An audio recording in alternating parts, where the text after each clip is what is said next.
Mám otázku na Schirmera. In the factory, Mr. Diesel used to work, who designed the first diesel engine. Do you have such creative employees in your company? How does the company develop the potential of the employees? That's a very interesting question, because thinking about all our entrepreneurs we have in the history, like you mentioned Rudolf Diesel, or talking about Heinrich Büssing, or there are several others, if you look back to them, then the society in that time, when they invented the creation, when they had the innovation, they didn't always think that this is a good idea. So what can this say to us and today? Just take care of the ideas and take care of innovation. And especially the ideas, when people come around and say, I have a strange idea, what do you think about this? And if you're always then here to the elder people, you know, the one with the gray hair, like we here, then you normally do not come to innovation. Yeah? So you should take care about all these weak signals and all these kind of ideas which people can at the moment not imagine that this could work, to bring this into work. So taking just care and having an observation and looking to these ideas is a possible one. Well, you can do some other things. You can drive a sort of innovation process, or you can have an innovation council, or these ideas. This is always good ideas, but also this is also a contradiction in itself, because you're talking about a process for something which has to be innovative and not structured and just new and so on. So just be a little careful with all these innovation processes as well. When I'm thinking about it, the basis for the creative culture we would like to build in our company is the credibility. And credibility has been mentioned here several times as a value that is very important for the business. And what is the credibility built on? That's the truth.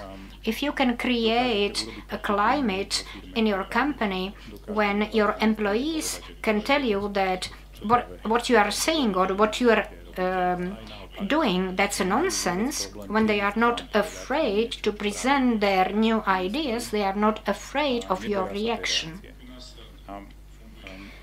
In our company we have an open door culture in place. It means that any employee can talk to anybody, any person from the top management. Sometimes some people just want to talk together, but it also helps to build the trust. And it is a permanent, dynamic process when we try to find the truth that can move us forward in the future. So the climate in the company, the climate of trust is very important. That's the point. Entrepreneur does not work alone. The entrepreneur employs other people who put in place the ideas of the entrepreneur. So, what do you expect from your employees? So, tell me what you expect from the employees. Some practical things. So, I mentioned that I want them to love me. Michal says that the employees are very open to him, that they dare to say that, boss, it's a nonsense. And I'm lucky that my employees can tell me, oh, you are a fool, our boss. But it is said in a very friendly atmosphere, and the priority of our company is, or our highest value is a good atmosphere in the company, good relations we have, because the company means the people, not the machines. This is a community of people, and the community of people is based on the relationships. So when the employees will love us, we love the employees, and we are a part of them. Of course, we should not be too good, that we will allow them to do whatever they want, but my experience shows that when we give some freedom to our employees, when they are autonomous, when they take the responsibility, they will make use of it, not abuse, but they will make use of it for the benefit of the company and for the benefit of themselves. So what I expect from the employees, I give them the freedom which they will use for the benefit of the company and for their own benefit, so that they get what they need. And they appreciate it most of all. This is confirmed by my experience. The fact that the company is not just auditing them, punishing them, just the opposite, that they can work autonomously, they appreciate it a lot. Of course, they do not appreciate the salaries very much, because the salaries in Slovakia are low. So at least the good atmosphere is what we offer. We are pushed by the competition and by the customers to offer low prices, so I do not want to talk about the economics. But what do I expect? Let me come back to the question. You said it very nice, but when I asked you the first time, you said it in a very simple way. So what do you expect from the employees? To pursue certain values, to have the right attitude, to work. They should not cheat, they should work well, but yes, but it was mentioned by Jose Maria, so I do not want to repeat what he said.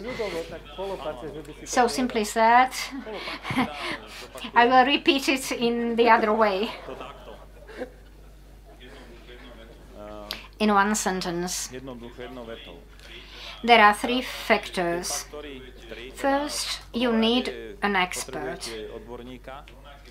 But equally, you need a morally mature person. And thirdly, you need an honest person.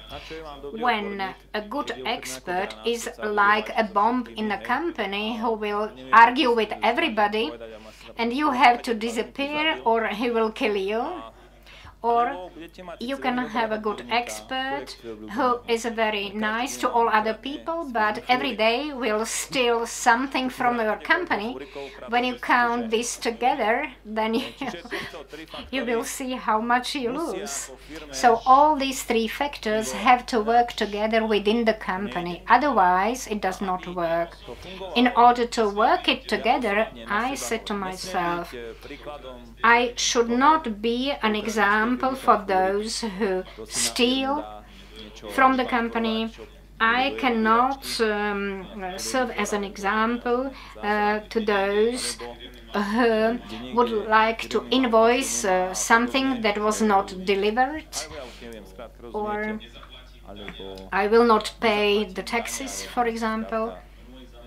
So I want my employees to behave properly, It means I have to behave properly, just like in a family. When the father wants to have normal children, the father has to be normal. So I would like to share with you something more valuable and not these anecdotes. We should expect what we deliver to them.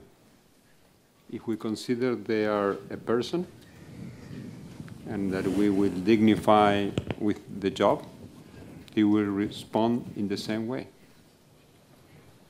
And it doesn't matter the size of the company. It may be 100 persons, 2,000, 100,000. They constantly look up. They constantly is looking for examples. And if the senior management, it doesn't matter if it has religious background or not, is doing an ethical work, most of the persons will do exactly what the leader are doing. So you don't work only by forming, you don't only work by telling, you work by action. And in a company, it's action. But on the other hand, there are persons. So persons work acting. Leaders must be guiders that help the other persons to work in the same way. And this is also statistical. When you find good leaders, normally the company is doing well. But it comes really from the respect to the other person and the way you do the business. So why do I expect for the employees I'm working with? I'm waiting to receive the same respect I'm giving to them. And if I find out that they're not respecting me in the same way, we are not going to continue. It has to be a definition, because when you build up a business with respect, and you respect, responsibility, solidarity, subsidiarity, everybody has to be in that way. Nevertheless, knowing that all of us, we are sinners, we sometimes need to help the other person. And we sometimes need to assist in order to come back again. Perhaps we don't have to say we are doing our job because we believe. Because I think more than not only believing, but in putting in practice. And this is the most challenge problem we have the businessmen. That is to put in practice what we strongly believe. So having persons around us, I think, is good to receive exactly what we give to them.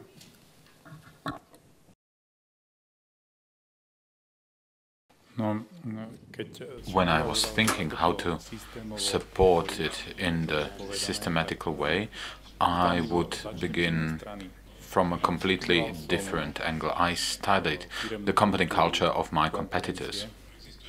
And there is something that is called talent management that can be approached by awarding the best employees. However, the result of our work is the result of the teamwork.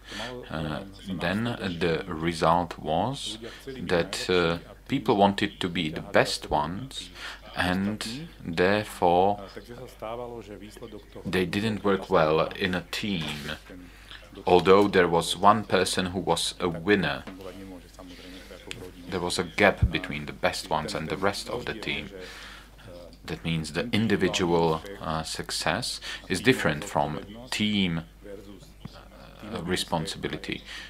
And team success and personal responsibility is a completely different concept. So what I expect from my people, in order not to repeat all that has been said, I expect them to take personal responsibility, yet have in mind the team success, such as in family, for example, so that they would endorse the others, so the team may succeed. Well, what do I expect from my employees? I expect them to come to work with good ideas to contribute to the success of the company. And why is that? Because if you have a good idea, you may contribute with your idea or you may not. There is nobody who is going to force you to deliver such a good idea to the company. So the voluntary act of delivering a good idea means that you feel part of the project. It means that you have been able, as a CEO of a corporation, of creating a working environment that is inviting people to deliver ideas. So the person is voluntarily contributing to the success of the business. It's a reflection that the company has identified the needs of the employee, the expectations of the employee, and has done whatever it takes to satisfy those needs and to exceed the expectations of the employee. And if that happens, that's the best test one may have that the culture of the company is really what you expect to have as a CEO of a big corporation. So I would expect our employees to come to work with excellent ideas to contribute to the success, because our success is their success. They are part of the business project. Teraz otočím otázku. Ako sa staráte? How do you take care about your key people? Well, very briefly, the key people, you have to give them whatever they need. If they are really the top-notch in our company, we have to regard and take into the consideration what they need. I have 6 colleagues here, and I don't know how they will react. But it must be true when I'm saying it. Those are the best employees. My experience is give them what they need and take away all the work that must not be necessarily done by them. This is our strategy. Give the work to others, because you will need the key people to do any work the others cannot. Those are specialists. You don't have to use a specialist to fill up the traveling documents and to fill out reportings. We need them to solve the problems in the projects and in the customers' projects. So give your key people what they want and what they need, and take away what is hindering them, what is stealing them of energy and of time. And will we talk about our resets? No. Okay. Well, the question is, when we are speaking about key people on key positions, we know who they are, but there are key people in the company who do not act as key persons. And the question we have to ask then is whether we have given them the right job to do. And for that, you have to understand the person and to find him a spot or her a spot where he or she would be most useful, and make everything to put them in the key positions. Well, thank you. That's a very interesting question, because in order to know what to do with the high potentials, with the talent you have in the organization, what you need to have is a good system to identify the talent, to identify the high potentials. And that's not a simple issue. That's not a simple problem. In many cases, you have somebody with very high potential, but is not in the right job. So how can you assess that he is a high potential?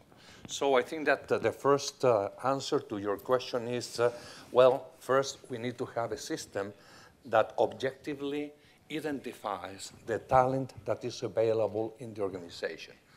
Once you have identified the talent, I think that the person needs to be given all the opportunities to maximize its capabilities.